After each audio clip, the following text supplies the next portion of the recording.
मनात कशाला, अगं शारीरिक वेदना होत्या तोंडावर, त्या घेऊन मी प्रयोग केलेला आहे. मी एकदा ट्रेनमधून पडलो होतो. माझा प्रयोग होता रात्री बोरिवलीला. त्या नाटकाचं नाव होतं आमचं सगळं 7 मजली. ओके, अष्टविनायक प्रोडक्शनचं ते नाटक होतं. मी राहायला तेव्हा होतो माहीम पोलीस कॉलनी. मी ट्रेनमधून पडलो होतो प्रयोगाच्या 2 तास आधी. ओके, मी बेशुद्ध सुद्धा झालो. मला टाके पडले, ते 8 टाके पडले आणि घरी येऊन पडलो. आणि मग संतोषला आणि त्या मॅनेजर आमचे संदीप विचार यांना कळलं की हा काय आज प्रयोग करू शकत नाही. तरी पण ते आले माझ्याकडे आणि मला बोलले की तू अजिबात नाही प्रयोग करू शकत का? म्हटलं मी लाख करेन, घरातल्यांनी सोडलं पाहिजे ना. तेव्हा काय मॅरिड वगैरे नव्हतो, आई वडील सगळे होते तेव्हा, आणि बहिणी होत्या, माझ्या 2 मोठ्या बहिणी होत्या. तर म्हटलं मी फक्त घरी सांगितलं की मी फक्त ना तिथे जाऊन येतो प्रयोगाला. हां, कारण प्रेक्षकांसमोर जाऊन सांगावं लागेल, दाखवावं लागेल त्यांना की असं असं झालेलं आहे म्हणून. तर मी त्यांना म्हटलं चला. मग बाय रोड त्यांनी नाही, फर्स्ट क्लासने नेलं मला थेट ठाकरे हॉलला, माहीम टू बोरिवली ठाकरे हॉल, आणि प्रबोधनकार ठाकरे हॉलला. आणि आणि काय विकास, काय नाही म्हटलं, कपडे ते प्रयोग करायचा आहे. आणि मी प्रयोग केला अख्खा. मला खूप दुखत होतं तेव्हा. आणि घरी मी तोपर्यंत कळलं नाही. खूप वर्षानंतर घरच्यांना सांगितलं की मी तो प्रयोग करून आलो होतो. नाही प्रचंड काय विचार त्याला काय. तो त्या शारीरिक वेदना घेऊन मी केलेली आहेत कामं. आणि मानसिक वेदना म्हणशील तर हे प्रत्येक कलाकाराला कुठे ना कुठे काही ना काही वेगवेगळ्या गोष्टींमध्ये असतं. पण जेव्हा तुम्ही रंगमंचावर जाता, तुम्ही कॅमेरासमोर जाता, तेव्हा तुम्ही तुमचे नसता. त्यामुळे तुम्हाला प्रेक्षकांना तुम्हाला तुमची दुःख दाखवण्याचा तुम्हाला हक्क नसतो, तुम्हाला तो अधिकार नसतो. तुम्ही संपूर्णपणे त्यांचे असता. त्यामुळे तुमच्या दुःखाचा भागच येत नाही. तुम्हाला जी संहिता दिली गेली आहे, जे तुमचे डायलॉग्स आहेत, जी तुमची भूमिका आहे, ती 100% तुम्हाला प्रेक्षकांसमोर आणावीच लागते. कलाकार म्हणून तू इतके ऍक्ट केले असतील, वेगवेगळे सीन केले असतील, कधी ते कठीण वाटले असतील, कधी छान सोपे वाटले असतील, त्या कठीणनं तू सोपं केलं असशील. पण आयुष्य जर एक स्टेज असता आणि त्यावर तुला ऍक्ट करायचं, तर कुठला कठीण सीन तुझ्या आयुष्यातला तो आहे जो ऍक्ट करताना किंवा जो परफॉर्म करताना तुला खूप त्रास झाला? मी हॉस्पिटलमध्ये होतो ना, तेव्हा ना मला फक्त अशा स्लाइड्स काही दिसायच्या, ओटीतल्या स्लाइड्स, कोणतरी भेटायला आले अशा स्लाइड्स. आणि मी मनाशी बांधून चाललो होतो की आता मी संपलो, आता मी गेलो. तर तुला कळत होतं मला काही म्हणजे विशेष नाही, सांगतो ना, स्लाइड्स अशा नुसत्या, बरेच दिवस त्या स्लाइड्सच फिरत होत्या. आणि मला वाटलं की मी गेलोय म्हणून. आणि म्हटलं आता माझ्या कुटुंबाचं काय, माझ्या कुटुंबाचं काय. मी आत्ता नाही तर मी 4 दिवसांनी तरी जाईनच. पण माझा मुलगा तेव्हा 8 महिन्याचा होता, फक्त 8 महिन्याचा. आणि माझी मुलगी पण तेव्हा हार्डली 3री 4थीला वगैरे असेल, लहानच रे, 3री 4थीला असेल. आणि मग म्हटलं संपलं, आता पुढे काय.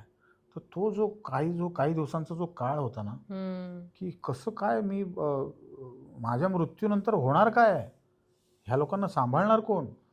इकॉनॉमिकली तर बायको सांभाळून घेईल सगळं व्यवस्थित, ठीक आहे, माझी मोठी बहीण पण आहे, ती पण सांभाळून घेईल. पण माझ्या लेकरांचं काय, त्यांना विना बाप जर राहावं लागलं तर काय. तर त्या ज्या आठवणी आहेत ना, ते कॅरी करणं खूप खूप कठीण होतं.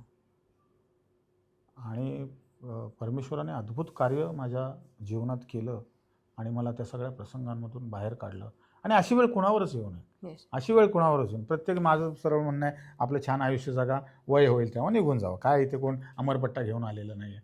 पण अशा प्रकारे एखाद्याचं निघून जाणे खरंच वेदनादायी असतं, त्याच्या कुटुंबासाठी खूप वेदनादायी असतं. तर हा जो पॅच होता माझ्यासाठी, तो खूपच वाईट होता. लोकांना हसवणं हा तुझा व्यवसाय आहे, तुझ्या अभिनयातून ते हसवतोस. पण असं तू स्माईल आणतोस लोकांच्या चेहऱ्यावर. पण अशी एखादी व्यक्ती जिला पाहिलं की तुझ्या चेहऱ्यावर स्माईल येतं, कोण म्हणशील तर मी फॅमिलीच बघेन. माझी बायको आहे, माझी मुलगी आहे, माझा मुलगा आहे, माझी बहीण आहे. जेव्हा हे काय म्हणतो त्याला, स्ट्रेसमध्ये असतो किंवा काय असतो, फक्त मुलाशी 5 मिनिटं बोलतो, सगळा स्ट्रेस निघून जातो. कळलं का. किंवा जेव्हा मी कामसुद्धा करायचो, मी खूप डेंजररित्या काम करायचो. माझं नाटक चालू होतं, माझा सिनेमा चालू होता, माझे इव्हेंट चालू होते. मी खूप रेअरली मी घरात असायचो. सुपाऱ्या घ्यायचो. कळलं का. त्यावेळेची एक लिस्ट होती आर्टिस्टची, सुपारी किंग बनायचे आम्हाला. आणि पण घरी तेव्हा मुलगी खूपच लहान होती, माझे वडील पण होते तेव्हा माझे. मुलगी खूपच लहान होती, 2009चा जन्म आहे तिचा. आणि मग तिला बघितलं ना, किती तुम्ही थकलेला असायचो, पण तिला बघितलं की एकदम फ्रेश वाटायचं.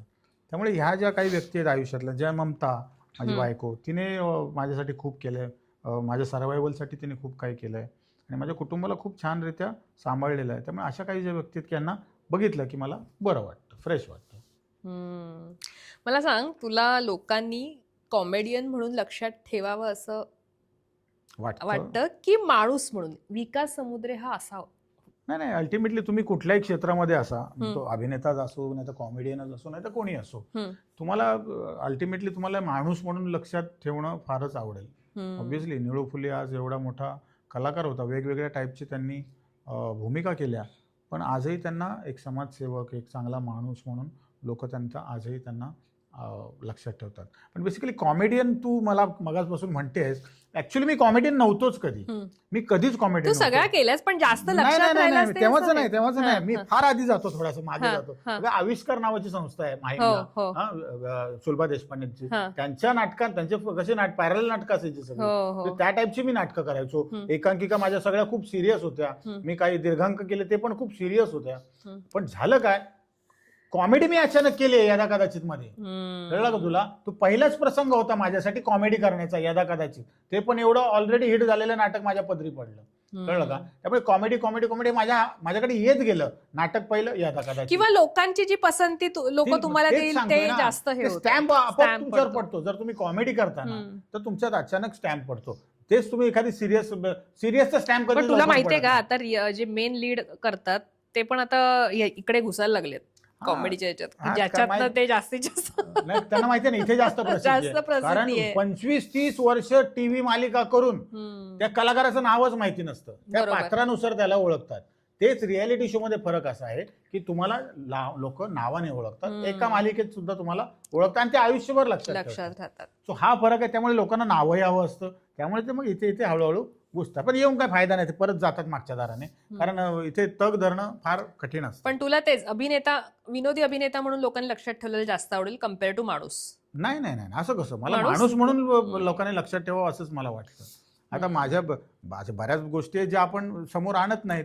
कळलं का? आता एक काळ होता, खूप पैसा खूप होता तेव्हा, बऱ्याच गोष्टी चालू असायच्या. मग हळूहळू मी काय केलं, जे वाढदिवस होते घरातल्यांचे ते घरात सेलिब्रेट नाही करायचे, छोटासा करायचा घरात. आमच्याकडे वसई विरारला ना वृद्धाश्रम आहेत बरीच, मग आम्ही तिकडे जायचो, सकाळी तिकडे जायचो, त्यांच्यामध्ये मग त्यांना जेवण वाटप करायचो आणि मी त्यांच्यासाठी ऍक्ट करायचो, कारण ते लोक फू वगैरे बघायचे, कॉमेडी एक्सप्रेस वगैरे बघायचे. तर त्यांना एकतर मला बघूनच त्यांना, त्या म्हाताऱ्यांना, जेवढे काय वृद्ध लोक होती सगळे, कारण त्यांची प्रत्येकाची काही ना काही खंत असायची, प्रत्येकाची काही ना काही बॅकग्राऊंड, तर मला बघून त्यांना खूप बरं वाटायचं.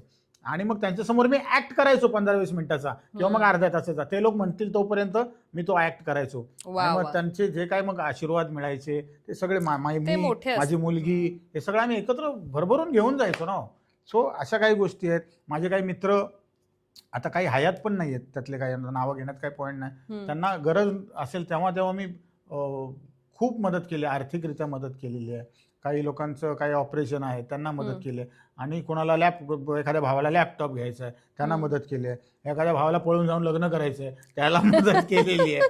पण ह्या सगळ्या गोष्टी ना मी बायकोला न सांगता करायचो. आत्ता तिला हळूहळू एकेकाने कोणतरी सांगतो 20 वर्षाने 15 वर्षाने की दादाने आम्हाला अशी हेल्प. अरे मला कधी सांगायचंच नाही म्हणे. त्यामुळे कसं असतं बघ, अल्टिमेटली ह्या ज्या गोष्टी मी करत राहिलो ना, कळलं का, तर कदाचित त्यामुळेच वाचलोय मी. ह्या ज्या चांगल्या गोष्टी तुमच्या लाईफमध्ये आशीर्वाद मिळतात, ते आशीर्वाद तुम्हाला मिळतात, कळलं का. आणि नाहीतर तुम्ही छोट्या छोट्या चुकीच्या गोष्टी करत राहाल ना, तर त्याचे श्राप सुद्धा तुम्हाला तसेच लागतात.